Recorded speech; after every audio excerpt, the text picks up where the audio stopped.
Hi friends, అందరికీ నమస్కారం. Welcome to my channel. పిల్లలు ఎంతగానో ఇష్టపడే టమాటా చారు రెసిపీ ఎలా చేయాలో ఇప్పుడు చూసేద్దాం. దీనికోసం ఒక 5 టమాటాలు, ఒక 2 మిర్చీలు, కొన్ని వాటర్ యాడ్ చేసుకొని చింతపండు వేసి స్టవ్ మీద అయితే పెట్టేసేయాలి. టమాటా తొక్కు ఊడిపోయేలాగా బాగా మరగనివ్వాలి.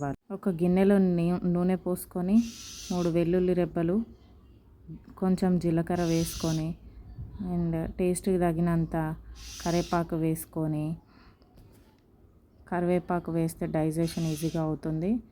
తర్వాత పసుపు యాడ్ చేసుకొని ఇందాక బాయిల్ చేసిన టమాటో రసం మొత్తం ఈ బాండీలోకి వేసేయాలి.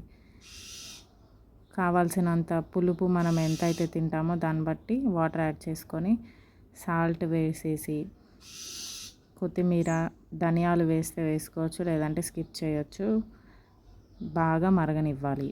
పచ్చివాసన పోయేంత వరకు 5 to 10 minutes వరకు బాగా మరగనివ్వాలి.